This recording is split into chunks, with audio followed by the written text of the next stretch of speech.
Hello and welcome दोस्तों, मैं हूं राज और आप देख रहे हैं A1 ट्यूशन। तो आज के वीडियो में हम लोग डिस्कस करने वाले हैं क्लास 12 फाइनेंस की पहली यूनिट। ये यूनिट नंबर 1 है। यूनिट नंबर 1 की 5th चैप्टर है, यानी कि 5th वीडियो है। ये आखिरी वीडियो है यूनिट 1 की। इस वीडियो में मैं आप लोगों को यूनिट 1 कंप्लीट करवा दूंगा। आगे आने वाली यूनिट्स की अगर आपको वीडियो चाहिए तो कमेंट सेक्शन में ज़रूर कमेंट करना। तो इस यूनिट का नाम है हमारा डेवलपमेंट फाइनेंशियल इंस्टीट्यूशंस। तो यहाँ पे ये इस वीडियो स्पेशली एसेट बोर्ड के लिए, यानी कि स्टेट बोर्ड फाइनेंस के लिए है। यहाँ पे हम लोग देखेंगे फाइनेंशियल इंस्टीट्यूशंस के बारे में। तो सबसे पहले थोड़ा सा समझ लो कि लास्ट चैप्टर में हम लोगों ने क्या पढ़ा था। तो लास्ट चैप्टर में हम लोगों ने पढ़ा था कि आरबीआई जो है, यानी कि रिजर्व बैंक ऑफ इंडिया, वो सारे ही फाइनेंशियल इंस्टीट्यूशंस को क्या करती है, क्रिएट करती है, ताकि जो ना वो अपने बर्डन्स को थोड़ा सा कम कर सके। देखो, देश में इकोनॉमिक डेवलपमेंट कब होगा, कैसे पता चलेगा कि हमारे देश में इकोनॉमिक डेवलपमेंट हो या फिर हो रहा है, या फिर कैसे हम लोग चाहेंगे कि देश में इकोनॉमिक डेवलपमेंट हो। तो उसके लिए सबसे पहले तो हमारे देश में जितने भी सेक्टर्स हैं, वो सारे ही सेक्टर्स क्या होने चाहिए, डेवलप होने चाहिए। और सेक्टर्स किस तरीके से डेवलप होंगे, जब अलग अलग तरीके के फाइनेंशियल इंस्टीट्यूशंस होंगे हर एक सेक्टर्स के लिए। उससे क्या होगा, फाइनेंशियल नीड जो है हर एक सेक्टर की पूरी हो जाएंगी, और उससे क्या होगा, हमारा इकोनॉमिक डेवलपमेंट बहुत जल्दी से चलेगा। तो इसीलिए हमारे देश में क्या किया गया, बहुत सारे फाइनेंशियल इंस्टीट्यूशन को बनाया गया, ताकि शॉर्ट टर्म, मीडियम टर्म और लॉन्ग टर्म फाइनेंशियल नीड जो है ना सारे सेक्टर्स के पूरे किए जा सके। देखो, हुआ क्या, आज़ादी के बाद जो है ना बहुत सक्सेसफुली हम लोगों ने एक फाइनेंशियल इंस्टीट्यूशन डेवलप किया, जिसके रूप में था IFCI, यानी कि इंडस्ट्रियल फाइनेंशियल कॉर्पोरेशन। ये 1948 में हुआ था। इसकी कामयाबी को देख के गवर्नमेंट ने ये सोचा कि हमें और भी इसी तरीके के फाइनेंशियल इंस्टीट्यूशन बनाने चाहिए, ताकि बाकी सारे जो सेक्टर्स है उनको कवर अप किया जा सके। एज पर गवर्नमेंट रिकमेंडेशन आज हमारे पास 70 से भी ज़्यादा जो है फाइनेंशियल इंस्टीट्यूशंस मौजूद है, यानी कि 70 स्पेसिफिक फाइनेंशियल इंस्टीट्यूशन हमारे इकोनॉमी में काम कर रहे हैं। उनमें से ही आज हम लोग जो है ना 4 फाइनेंशियल इंस्टीट्यूशन के बारे में बात करेंगे। सबसे पहला IFCI, यानी कि Indian financial corporation of India, जिसको 1948 में बनाया गया था। फिर स्टेट फाइनेंशियल कॉर्पोरेशन SFCS, जो कि 1951 में बनाया गया था। फिर third, state industrial development corporation, यानी कि SIDCS, 1956 में बनाया गया था। और चौथी है हमारी national bank for agriculture and rural development, NABARD, जिसको स्टैब्लिश किया गया था 1982 में, जो कि सबसे फेमस है, आप लोगों को पता ही होगा। तो सबसे पहले हम लोग बात कर लेते हैं IFCI के बारे में, ठीक है। तो ये IFCI क्या है, industrial financial corporation of India. ये हमारा सबसे पहला डेवलपमेंट बैंक था इंडिया का। इसको स्टैब्लिश किया गया था जुलाई 1, 1948 को, under industrial financial corporation act 1948। इसको स्टेब्लिश किया गया था मीडियम और लार्ज स्केल इंडस्ट्रीज के लिए, ताकि उनको फाइनेंस जो है वो प्रोवाइड किया जा सके। जब न्यू इकोनॉमिक पॉलिसी आया 1991 में, उस समय इंडियन फाइनेंशियल सेक्टर को रिफॉर्म किया गया। जब रिफॉर्म किया गया, उस समय बहुत सारे जो डेवलपमेंट बैंक थे उन्होंने अपना नेचर को चेंज किया, ऑपरेशंस चेंज किए। उसी तरीके से IFCI ने भी अपने नेचर और अपने जो फंक्शनिंग स्टाइल को उसको बदला। आज देखोगे तो इनका हेडक्वार्टर जो है दिल्ली में है, और 4 रीजनल ऑफिसेस है, जो कि मुंबई, चेन्नई, कानपुर और कोलकाता में है। ऑब्जेक्टिव्स देखो अगर IFCI के, तो सबसे पहला जो ऑब्जेक्टिव है इसका, long and medium term credit provide करना इंडस्ट्रीज को, ताकि वो मैन्युफैक्चरिंग कर सके, mining, shipping, electricity generation, distribution, ताकि इकोनॉमिक डेवलपमेंट हो देश में। सबसे पहला ऑब्जेक्टिव यही है। दूसरा हमारा ये है, असिस्ट किया जा सके, ताकि नए प्रोजेक्ट्स को स्टैब्लिश किया जा सके या फिर मॉडर्नाइज किया जा सके। जो एग्जिस्टिंग इंडस्ट्रीज है उनको मॉडर्नाइज किया जा सके। मीडियम और लार्ज स्केल इंडस्ट्रीज सेक्टर के ऊपर ये ज़्यादातर बेस्ड होते हैं। थर्ड जो हमारा ऑब्जेक्टिव्स है इस इंस्टीट्यूशन का, वो है क्रेडिट ग्रांट करना, maximum amount of 1 crore rupees, लेकिन गवर्नमेंट के परमिशंस के बाद इनको और भी बढ़ाया जा सकता है। चौथी है टू ग्रांट करना, लैंड ग्रांट करना और डिफर्ड पेमेंट। डिफर्ड पेमेंट का मतलब होता है आज गुड्स एंड सर्विसेज को हम लोग इस्तेमाल कर लेंगे, लेकिन पेमेंट की जो ना ऑप्शन वो आपको फ्यूचर में जो ना या फिर लेटर में दी जाती है एज ए गारंटी, ठीक है। तो ये सब कुछ होगा, और स्पेसिफिकली 25 सालों के लिए जो है ना वो क्रेडिट बोरोइंग्स यहाँ पे ह्यूज अमाउंट में दी जाती है। ऑब्जेक्टिव्स तो बहुत सारे हैं, मैं 2-4 पढ़ रहा हूँ, बाकी सारे जो ना आप स्क्रीनशॉट ले लेना, वहाँ से आप लोग पढ़ सकते हो। नेक्स्ट हमारा है फंक्शंस ऑफ IFCI। तो यहाँ पे 3 तरीके के फंक्शंस के बारे में पढ़ेंगे हम लोग। सबसे पहला तो हम लोग फाइनेंशियल असिस्टेंस, दूसरा हम लोग प्रमोशनल एक्टिविटीज़, और तीसरा हम लोग फाइनेंशियल सर्विसेज के बारे में पढ़ेंगे। तो बहुत सारे ऑप्शंस हैं, मैं 2-3 पढ़ूंगा, अगर आपको अच्छा लगे तो आप लोग और छोटे छोटे पॉइंट्स यहाँ से आप लोग स्क्रीनशॉट लेके पढ़ सकते हो। सबसे पहला है हमारा IFCI का पहला फंक्शन फाइनेंशियल असिस्टेंस में से। ये देखो, ये लॉन्ग टर्म क्रेडिट ग्रांट करता है, आप लोगों को पता है, एडवांस करता है, जो कि रिपेबल कितने दिन में होगा, वो 25 सालों में होगा। और इसको कन्वर्ट किया जा सकता है लोन को और डिवेंचर को into equities, share capital edit options. दूसरा, it directly subscribe the shares and debenture of public limited company. और यहाँ पे कुछ एक दो और भी आप लोग यहाँ से देख लेना। नेक्स्ट जो इसका मेन उद्देश्य है, जो ये आईएफसीआई जो है वो एज ए एजेंट काम करता है सेंट्रल गवर्नमेंट का, ताकि लोन्स वगैरह दी जा सके।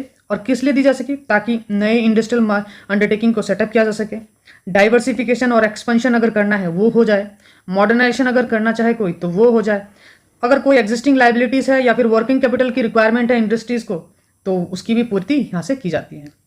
नेक्स्ट है हमारा प्रमोशनल एक्टिविटीज़। तो प्रमोशनल एक्टिविटीज़ में सबसे पहला जो हमारा फंक्शन है वो आईएफसीआई ये करता है, इंडस्ट्री के लिए अपॉर्चुनिटी क्रिएट करता है। अपॉर्चुनिटी यानी कि नए नए दरवाजे खोल देते हैं अपॉर्चुनिटीज़, ताकि उनको भी कमाने का मौका मिले, इकोनॉमिक डेवलपमेंट हो, एम्प्लॉयमेंट जनरेट हो। दूसरा है ये स्मॉल स्केल और जो मीडियम स्केल है उनके एंटरप्रेन्योर्स को प्रोवाइड करते हैं गाइडेंस कि आगे क्या करना है, प्रोजेक्ट को किस तरीके से इंप्लीमेंट करना है, कैसे आइडेंटिफाई करना है, कैसे काम करना है, वो सब भी इनका फंक्शन है। उसके बाद है फाइनेंशियल सर्विसेज। फाइनेंशियल सर्विसेज में सबसे पहले तो आईएफसीआई प्रोवाइड करता है कॉर्पोरेट काउंसलिंग फाइनेंशियल रिकंस्ट्रक्शन के लिए। दूसरी बात है ये असिस्टेंस प्रोवाइड करता है सेटलमेंट करवाना, कोई भी टर्म्स एंड कंडीशन या फिर फॉरेन कोलैबोरेशन वो करवा देता है। अंडरटेक करता है रिवाइवल ऑफ सिक यूनिट, यानी कि कोई भी अगर बीमार सेक्टर है, बीमार यूनिट है, उसको किस तरीके से मतलब वापस से दोबारा चालू करवाना है, रिवाइव करवाना है, तो वो भी आईएफसीआई कर रहा है। बहुत जो रिक्सी प्रोजेक्ट होता है उस पर भी ये फाइनेंस करने की कोशिश करता है। नेक्स्ट है हमारा स्टेट फाइनेंशियल कॉर्पोरेशन। तो ये हमारी दूसरी फाइनेंशियल इंस्टीट्यूशन है, इसके बारे में देखते हैं। तो यहाँ पे सबसे पहले इसको पास किया गया था 1951 में, ताकि सारे ही जो स्टेट्स है और यूनियन टेरिटरीज है वो अपने जो है स्टेट फाइनेंशियल कॉर्पोरेशन को स्टेब्लिश कर सके, और ये अपने ही स्टेट के जितने भी माइक्रो है, स्मॉल है और मीडियम स्केल इंडस्ट्रीज है उनको फाइनेंस किया जा सके। अब देखो, अगर एक ही फाइनेंशियल इंस्टीट्यूशन होगा तो सारे ही स्टेट्स के जितने भी सेक्टर्स हो गए वो सारे ही एक ही फाइनेंशियल इंस्टीट्यूशन पर डिपेंडेंट होगा। इसीलिए गवर्नमेंट ये चाहते थे कि किसी भी तरीके से सारे स्टेट्स के साथ पास जो है ना एक एक स्टेट कॉर्पोरेशन, फाइनेंशियल कॉर्पोरेशन हो, ताकि वो जो है ना अपने सारे फाइनेंशियल नीड्स वहीं से पूरे कर लिए जाए। उसके बाद आज अगर देखोगे तो हमारे पास 18 फाइनेंशियल स्टेट कॉर्पोरेशन है इंडिया में एट प्रेजेंट, जिसमें से 17 जो है वो स्टैब्लिश किए गए थे under state financial corporation act 1951। एक Tamil Nadu industry investment corporation limited था जो कि कंपनीज एक्ट 1949 के अंडर आता था। आज जो है ना वो एसएफसी के अंडर ही काम करता है। पंजाब फाइनेंशियल कॉर्पोरेशन को स्टैब्लिश किया गया था first SFC of the country फरवरी 1953 में। इसकी जो ऑब्जेक्टिव्स है वो सबसे पहले तो है लॉन्ग टर्म और मीडियम टर्म लोन को देना, लेकिन 20 साल के लिए। जैसे कि आईएफसीआई के बारे में हम लोगों ने पढ़ा था, वहाँ पे 25 साल के लिए था, ये हमारा 20 साल के लिए। ये फाइनेंशियल असिस्टेंस प्रोवाइड करता है कंसर्न इंडस्ट्रीज और कॉर्पोरेट को up to the limit of 60 lakh rupees, या फिर अगर पार्टनरशिप या फिर हिंदू अनडिवाइडेड फैमिली है तो उनकी अपर लिमिट जो है वो 30 लाख तक हो सकती है। और फर्दर जैसे मैंने बताया था, अगर गवर्नमेंट की अप्रूवल वगैरह होगी तो ऊपर हम लोग बढ़ा सकते हैं। उसके बाद ओनरशिप को किस तरीके से वाइडन किया जाए उसके ऊपर भी इसका फोकस और ऑब्जेक्टिव रहता है। रीफाइनेंस की जाए। उसके बाद फाइनेंशियल असिस्टेंस छोटे जो रोड ट्रांसपोर्ट ऑपरेटर्स है, होटल्स है, टूरिज्म रिलेटेड एक्टिविटीज़ हो गए, हॉस्पिटल्स हो गए, नर्सिंग होम्स हो गए, इनको भी फाइनेंशियल असिस्टेंस प्रोवाइड करने की ये कोशिश करता है। चाहे फ्लोरिकल्चर हो गया, टिश्यू कल्चर हो गया, पोल्ट्री फार्मिंग हो गया, तो इन सब सारे जो यूनिट्स हैं इनको भी डाइवर्सिफाई करके मतलब की जाती है। फंक्शंस क्या है एसएफसीएस का? तो फंक्शन सबसे पहला तो यही है, 20 साल की जो मैंने लोन बताया कंसर्न वो 20 साल की बारे में। उसके बाद गारंटी देता है, ये लोन रेज करता है ताकि रीपेबल हो 20 सालों के लिए। गारंटी करता है डिफर्ड पेमेंट। डिफर्ड पेमेंट का मतलब मैंने बताया कि परचेस कर लो गुड्स एंड सर्विसेज को, इस्तेमाल करो और फ्यूचर में पेमेंट किया जा सके। ये हो गया हमारा डिफर्ड पेमेंट की ऑप्शंस मिल जाती है यहाँ पे। तो ये सब सारे कुछ फंक्शंस है, यहाँ से आप लोग को जो जो फंक्शन अच्छे लगे 2-3 एटलीस्ट तो कम से कम पढ़ के जाना। नेक्स्ट टॉपिक है हमारा स्टेट इंडस्ट्रियल डेवलपमेंट कॉर्पोरेशन यानी कि SIDCS।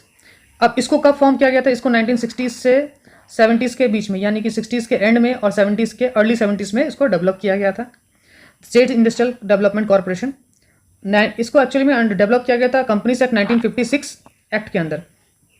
तो इसको जो ना इस्टेब्लिश किया गया था होली और undertaken by the state government. पूरा ही ये स्टेट गवर्नमेंट के अंडर आता है, ताकि जो है ना स्टेट हो गए, यूनियन टेरिटरीज हो गए, ये जो है ना इनके पास भी कुछ ना कुछ फाइनेंशियल ऑप्शंस मौजूद रहे। तो इन सबको पूरा करने के लिए आज हमारे देश में 28 SIDCS है ऑपरेट कर रहे हैं, जिसमें से 11 जो है वो फंक्शन कर रहे हैं SFCS के अंडर, ठीक है, और जो कि प्रोवाइड कर रहे हैं स्मॉल और मीडियम एंटरप्राइज को ऑप्शंस, फाइनेंशियल ऑप्शंस, और 7 जो है हमारा वो SIDCS के अंडर काम कर रहे हैं, ठीक है। ऑब्जेक्टिव्स देख लेते हैं इनके। ऑब्जेक्टिव्स क्या है? तो सबसे पहला इनका ऑब्जेक्टिव है इंडस्ट्रियल ग्रोथ पे ज़्यादातर फोकस है, स्मॉल स्केल सेक्टर्स पे ज़्यादातर ये फोकस्ड रहते हैं। और ऐसा नहीं कि खाली स्मॉल स्केल के ऊपर, तो ये बहुत सारे सेवरल इंडस्ट्रीज जैसे कि मीडियम और लार्ज स्केल सेक्टर्स में भी लोन को प्रोवाइड करते हैं। इस्टेब्लिश करते हैं एंटरप्रेन्योरशिप और स्किल डेवलपमेंट के ऊपर ज़्यादा फोकस करते हैं। फिर फैसिलिटेट करते हैं इंडस्ट्रीज और इंफ्रास्ट्रक्चर डेवलपमेंट के ऊपर। प्रमोट करते हैं माइक्रो, जो एकदम छोटी हो गई, या फिर स्मॉल या फिर मिडियम एंटरप्राइज, उनको किस तरीके से प्रमोट किया जाए। ये सब सारे इनके ऑब्जेक्टिव्स पे आ जाते हैं। फंक्शंस ये क्या करते हैं, वही लोन देने की काम यही करते हैं, है ना, किस तरीके से फाइनेंस प्रोवाइड किया जा सके, है ना, ये एक इंस्ट्रूमेंट की तरह काम करते हैं, प्रोवाइड करना, लोन वगैरह देना। तो यहाँ से आप लोग को फंक्शंस जो भी अच्छा लगे, जैसे development of new growth centres, नई सेंटर्स, वर्किंग कैपिटल की प्रॉब्लम अगर हो रही है इंडस्ट्री में तो वो प्रोवाइड करना, किस तरीके से वुमेन एंटरप्रेन्योर्स को आगे बढ़ाना, ये भी इनका जो ना लक्ष्य होता है। उसके बाद नेक्स्ट है हमारा नाबार्ड, सबसे famous national bank for agriculture and rural development. तो यहाँ पे अगर देखोगे तो इसको स्टैब्लिश किया गया था 12 जुलाई 1982 को अंडर द पार्लियामेंट एक्ट। तो पार्लियामेंट एक्ट के अंदर इसको डेवलप किया गया था।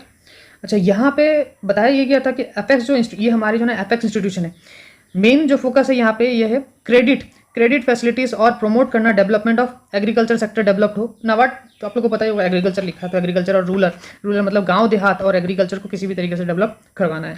तो एग्रीकल्चर मेन मुद्दा रहता है। स्मॉल स्केल इंडस्ट्री, गांव देहात में स्मॉल स्केल इंडस्ट्रीज होते हैं, कॉटेज इंडस्ट्रीज और विलेज इंडस्ट्रीज होते हैं, हैंडीक्राफ्ट हाथों से और रूरल क्राफ्ट, इन सब सारे एक्टिविटीज़ पे ज़्यादातर फोकस किया गया है यहाँ पे।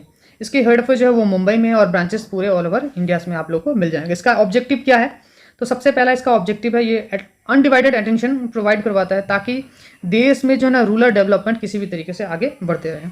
ये सेंटर पीस जैसे एक्ट करता है एंटायर रूरल क्रेडिट को, मतलब ये समझ लो कि हमारे रूरल क्रेडिट के लिए ना बैकबोन की तरह ये काम कर रहे हैं। ठीक है, इनमें से आप rural developments, small industries, village, cottage industries, handicraft और रूरल, इस तरीके के पॉइंट्स जो है ना आप लोग यहाँ से लिख सकते हो।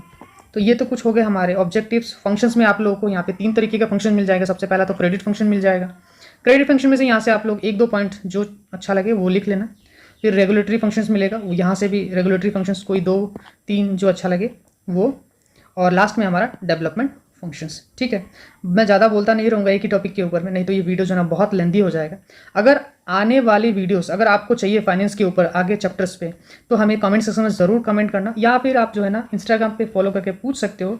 काइंडली कोशिश करना इस वीडियो को अपने फ्रेंड्स के साथ सर्कुलेट कर देना, क्योंकि व्यूज़ आएंगे, अगर डिमांड होगा तो मैं वीडियो ज़रूर जल्द से जल्द आप लोगों के लिए बनाने की कोशिश करूँगा। तो आई होप आपकी ये वीडियो पसंद आया होगा। चलिए मिलते हैं अगले वीडियो में। Till then, good bye.